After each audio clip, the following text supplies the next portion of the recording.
Lights out.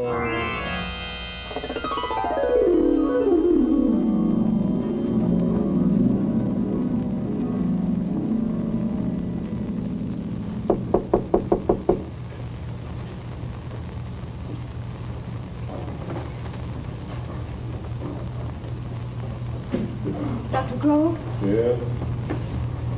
I'm Dorothy March. Al March's sister. The nurse at the desk asked me to come right up. Oh, yes, yes. Please come in, Miss March. Will you sit down? Your brother's very anxious to see you. Well, this morning the police said Al wasn't permitted to have any visitors. Miss March, the medical staff is an authority in the city hospital, not the police. His nurse told them that you had been here to visit him, and he insisted that we call you back. We have, because we can't risk his getting excited. Because of the operation? Yes. Scheduled to take place in a couple of hours. It's not too dangerous, is it? Just an ordinary head injury, as far as the x-rays show. Ryerson, one of our best surgeons, is going to operate. Well, must be frightened. On the contrary, he's quite calm.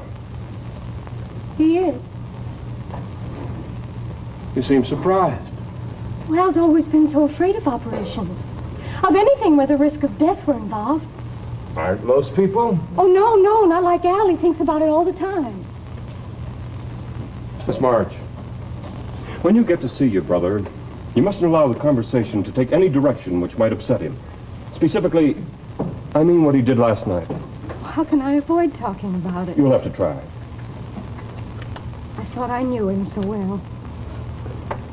And now he does this. If I could only understand why. There's a history of another head injury in Germany. When we learned your brother was a veteran, we sent for his medical records in Washington. Oh, yes, I know. That was an explosion in the barracks. Mm-hmm. Did you find out anything else? No, we haven't allowed anyone to question him yet, but we'll do our best to find an explanation. The Army changed him. Perhaps.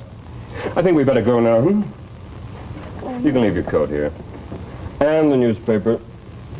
You see, we'd rather he didn't get a chance to read any of the stories. I don't think he fully understands the extent of the harm he did. I think you'd better go in first. All right, Dr. Grove.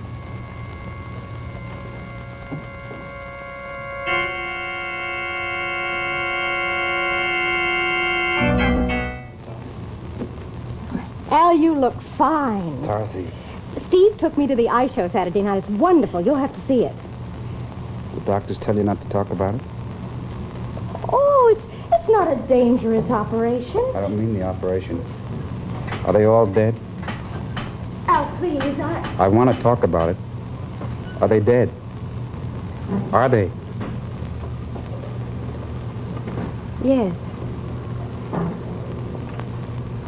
Well, you look as if you were relieved.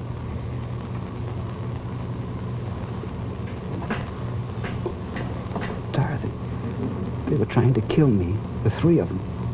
They've been after me for 6 years. I killed them in self-defense. Who were they? I don't know.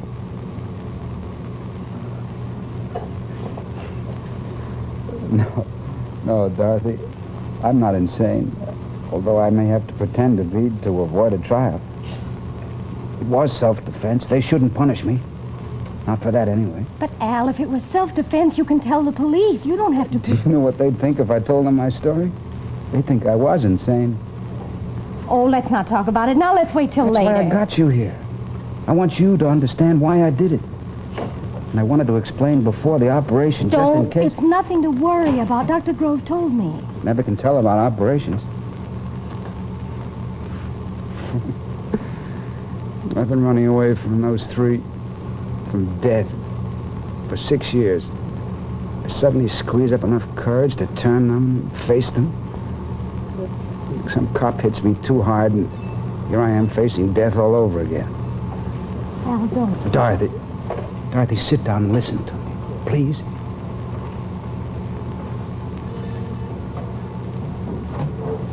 The first time I saw them was in Germany. And there was something strange about the whole thing, right from the beginning. It was one of those things You know, where you're watching something or doing something, and all of a sudden it seems like everything, down to the smallest detail, had happened before. Did that ever happen to you? Yes, once in a while. Well, that's the way it was when I saw him. It was in 1945, right after the German surrender, when I was with the occupation troops. I couldn't sleep one night. It was stuffy in the barracks. So I put on my coat, sneaked out for a cigarette and some fresh air. I was walking around a little, close to the barracks, so the guys on guard duty wouldn't spot me.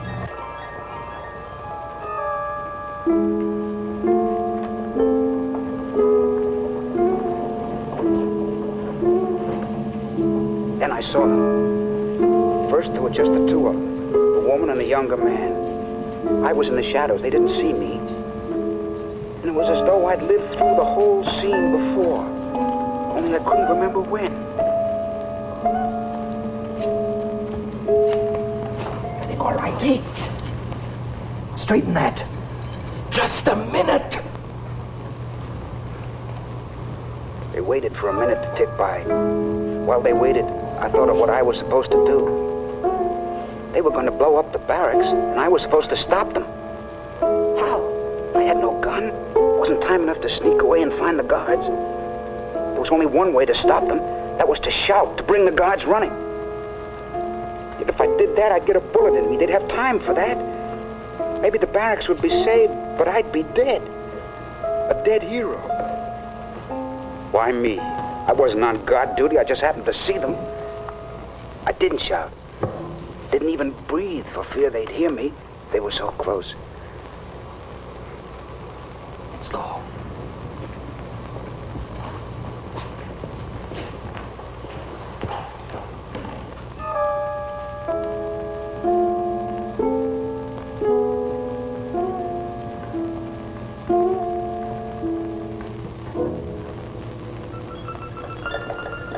Now I could shout.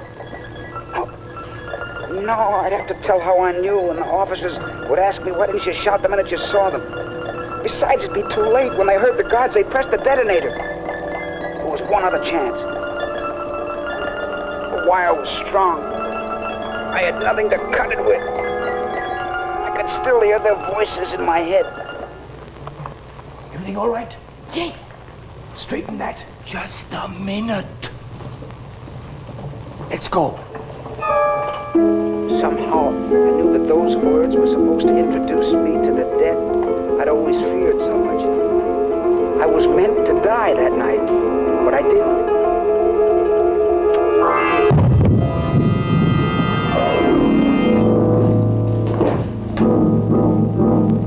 There's 260 men in those barracks.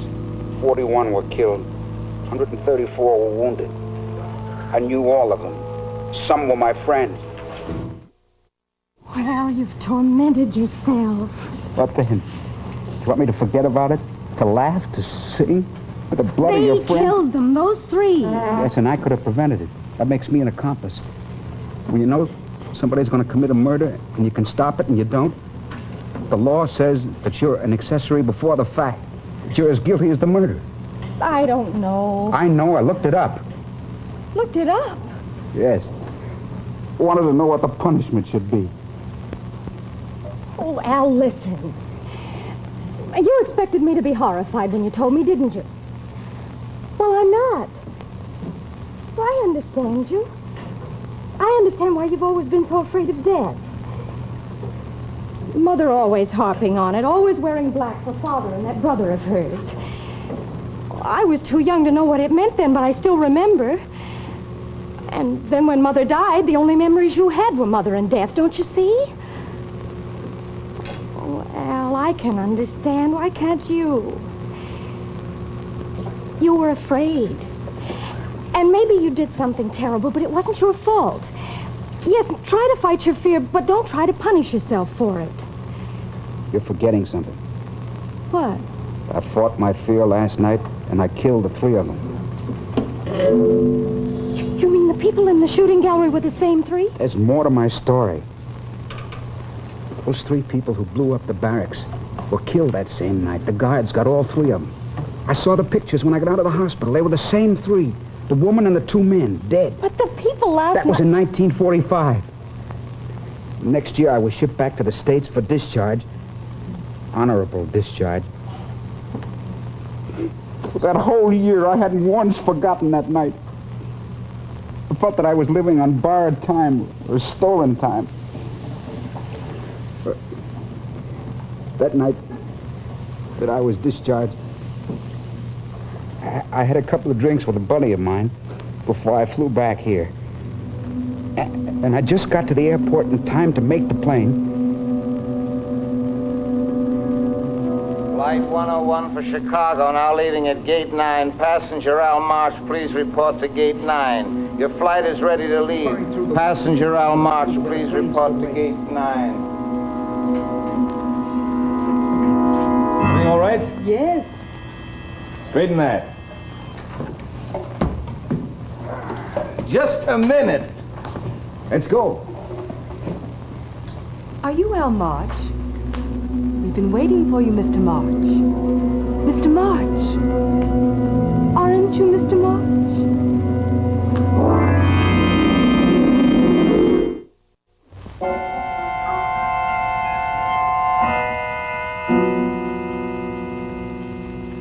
We've been waiting for you, she said. That simpering, pasted-on smile. And I ran away. The plane, did it crash? No, but it would have if I'd have been on it. Or there would have been some kind of an accident I wouldn't have lived through. I knew that if those three people ever got hold of me to a place where I couldn't run away, it'd be the end. Al, it couldn't have been the same three people. You said they were dead. You said the guard shot them.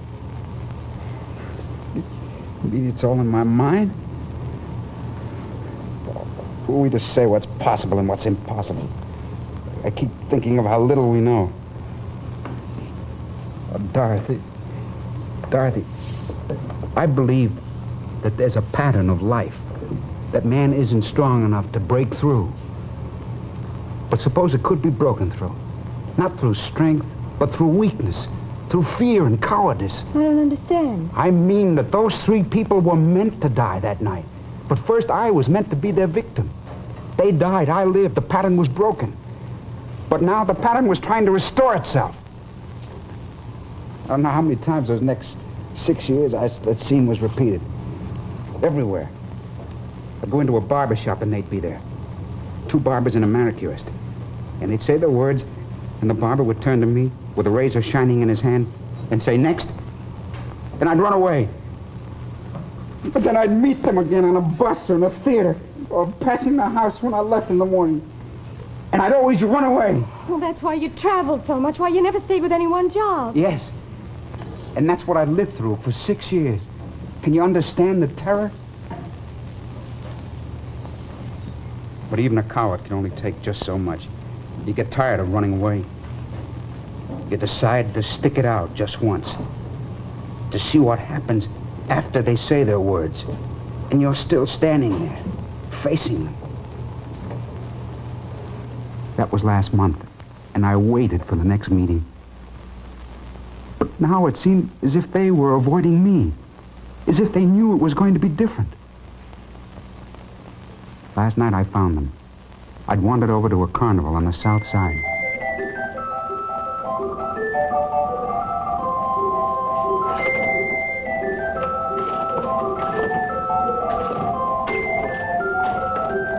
Here you are, over here. Step right up and try your skill. 3 shots for a quarter. Real bullets. Step right up and win a prize.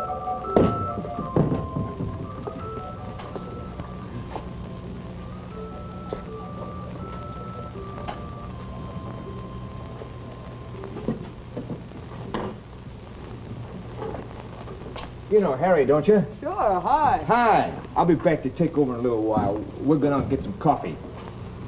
Everything all right? Yes. Hey, straighten that. Just a minute. Let's go. Wait a minute, I got another shot coming. Come on, let's get it over with. I'm not running away.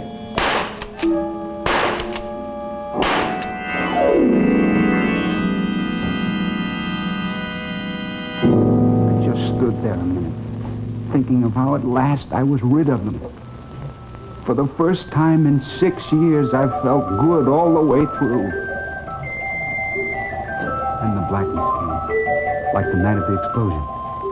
Al, that policeman had to hit you. Your hands were still near the gun. He couldn't take any chances. Al, don't worry about anything. I'm going to get a lawyer. We'll claim you were temporarily insane. It'll be all right. Oh, Dorothy, I knew you'd understand. I have to pretend. They won't believe me. I feel so much better now that I've told you. That's good. Now about the operation. Now, don't worry about it. That's just it. I'm not so worried. Ever since last night, I'm not so worried about those things. What do you mean? But when I picked up that rifle, it was as though everything in the world were trying to hold me back. It was the hardest thing I ever did in my life. But I did it because I was tired of running away. Suppose once I broke through that pattern through weakness, and this time I broke through with strength. Al, stop it. Stop talking about patterns and dying. I'm sorry. Oh, I'm sorry. I was all upset. Sure. I think you'd better leave now, Miss March.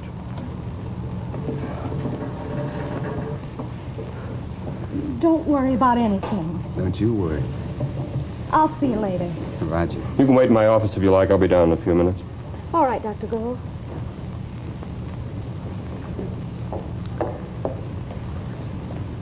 You have a very pretty sister. Too late, Doc. She's engaged. And I was just going to send my wife to Reno.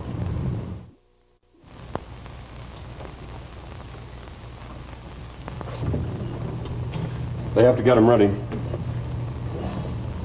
I know it may not seem ethical, but while waiting in the corridor, I overheard your brother's story. I was going to tell you anyway. Good. You know, he made one particularly revealing remark. When he said that he killed in self-defense, he added, "I shouldn't be punished. Not for that, anyway." Apparently, your brother had an earlier sense of guilt, and allowing the barracks to be blown up accentuated it. That's what he's punishing himself for.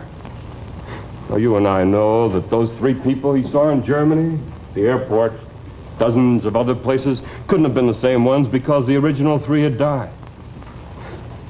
This, I think, Miss March, is what had been happening to your brother. Every time he saw a group of people which was like the first, that is, 2 men and a woman in conversation, his mind superimposed the details of the explosion, which his sense of guilt had burned into his mind. Is that how you explain it? For the moment, yes. Well, what would have happened if he'd gotten on that airplane? Or if he'd been unable to run away from any one of those other incidents? Without being prepared to fight them as he was that night at the shooting gallery? Yes. I don't know. The mind can have amazing powers over the body. For instance, there are many drivers who have numerous automobile accidents from sheer carelessness, apparently. Most of them are just bad drivers.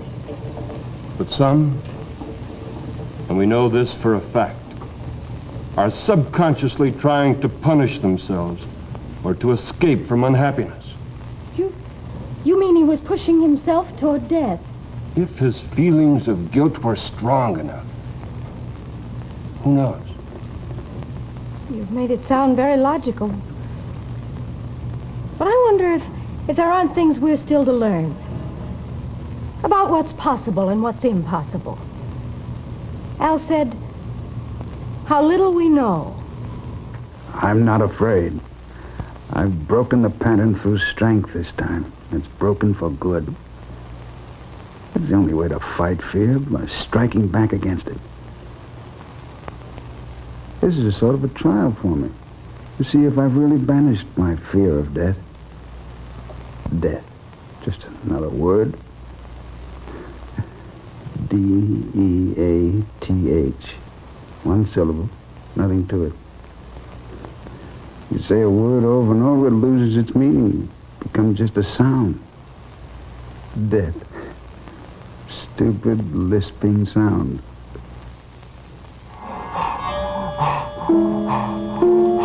Everything all right? Yes. Straighten that. I'm in that. Let's go.